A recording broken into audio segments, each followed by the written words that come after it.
Today's weekly news, okay, because y'all liked it when I did this the first time. Why did I move? I don't know. The 6th generation Camaro is no longer, but I'm sure we'll get it back as like an EV, SUV, some sort of ugly thing that no one wants because no one knows how to make sports cars anymore. In other news, Dodge sent a middle finger to the world as they released the new Dodge 170 that has like 1,025 horsepower and a 1.6 second 0 to 60. Fuck you, Tesla is pretty much what they said. It was actually really cool because they dropped it off with a helicopter, and it makes a street legal 8.9 second quarter mile. And if you're on the European train of love, Lamborghini has finally got done milking every possible sale from the V12 Aventador, and they're finally releasing an electrified V12 called the LB744 as of right now. I'm sure it'll have a new fancy name once we get closer to the release, and that is your news for the week. I'm Alex, AlexMartini with 2 underscores on Instagram. Don't forget to like and comment below on what we're about to talk about, because guess what? Cruising is not a crime. We have some good news coming from California talking about cruising and how it might actually be legal. But it wasn't always that way. If you didn't know, cruising actually isn't legal in a lot of places in Southern California. And this has a lot to do with the lowriding culture and going back almost 80 to 85 years. You see, the lowrider really began in the late 1940s. It was the post-war prosperity era of the 1950s, where a lot of people came back. There was money in the US market. Everybody was riding the high, obviously, of what had happened the previous decade, and people were just feeling themselves. And the growth of the American dream really expanded into buying a house, getting a car, having 2 kids. But there was still a lot of influx in the Mexican-American youths at the time, trying to figure out their place in the United States, which, by the way, is a very, very interesting story. And we don't have time to talk about it in this video, but if you want me to talk about that, we can talk about it in a future video.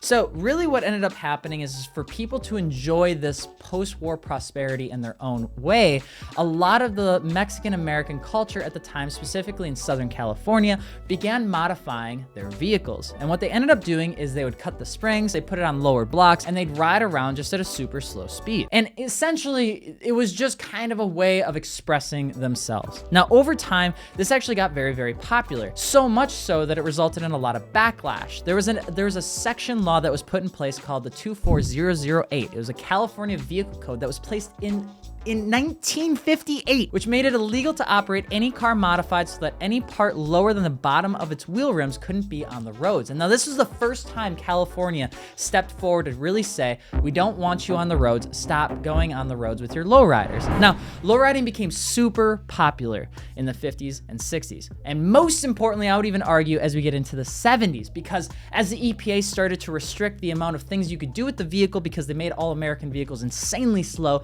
with adding catalytic converters and mufflers, what you could do, regardless on if you had a fast car or not, was cruise. And that's what a lot of people did. But that what ended up happening over time, specifically as we go back into the 50s and 60s, is that it almost started to focus in on a certain culture, a certain group of people, a certain activity, I guess you'd say, because a lot of the legal legislation that was getting put in place in the 80s and 90s was to try and be tough on crime. And for some reason or another, maybe it was valid, maybe it wasn't valid, I wasn't alive to tell the tale, but lowriding and cruising started to get familiarized with gang culture. And because it was getting almost associated with gang culture, there was a lot of laws put in place to prevent cruising and lowriding as a whole just to a complete stop, specifically in Southern California. Now, the biggest problem with this is that the no cruise zones that were put in place in California were essentially built to stop what they call gang activity. And even as we go into the 2000s, where some of these laws were kind of getting written off, it was still technically illegal to go up and down a city boulevard. There was still signage everywhere, citywide, saying no cruising, you can't cruise. And there were times, even to this day, where people were getting pulled over and a lot of times getting claimed to be marginalized by the police for cruising. Now, I'm under the belief that a few bad apples don't ruin the collective group of anything. And if you look hard enough into any sort of activity, there's probably something illegal or frowned upon at the time. But the good news is they want to make a statewide push to change the law. Now, according to the Los Angeles Times, the California legislature approved an Assembly Concurrent Resolution 176, which pretty much pulls back that it will overturn their cruising bans and embrace the lowrider culture, pretty much taking away the fact that you can cruise or that you couldn't cruise with a lowrider of any single time. That is awesome. That is the greatest thing, because cruising isn't a crime, and it really shouldn't be something unless it has to do with, like, I don't know, traffic of some kind, or maybe like they're doing something terribly illegal. Hey man, am I driving okay? I think we're parked, man. But the reason that I wanted to talk about it is because this is something that's been in discussion for over 4 decades. It has taken 40 years for people to talk about this issue just in California, to say, hey, it'd be really cool if we could just drive our car and enjoy it and not feel like we're getting marginalized or not feel like we're gonna get ticketed for just wanting to drive around on a back road with a couple of our buddies. That took 4 decades. That is older than me. That is older than probably everybody that is watching this video. And even up until 2022, people were saying, oh, well, it wasn't always enforced. Well, that's more of the problem, to have a law that's kind of enforced and kind of not enforced depending on who you are, where you are, and what you're driving. Like, the subjectiveness is what causes the problems a lot of times when it comes to lawmakers, when it comes down to getting tickets, and when it comes down to everybody kind of just living in harmony together. Is the more you make things gray, the more it really starts to fuck with things. And I'm super happy to see that California finally made it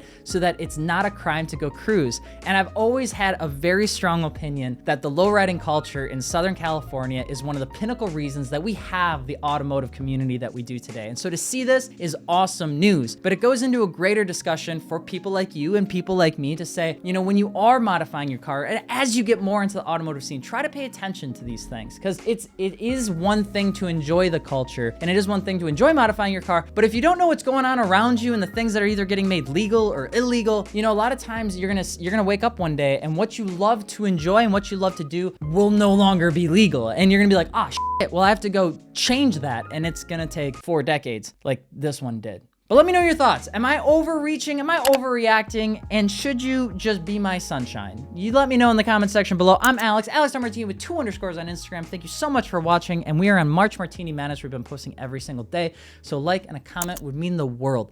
Thank you so much. We'll talk to you later. Adios. Hey!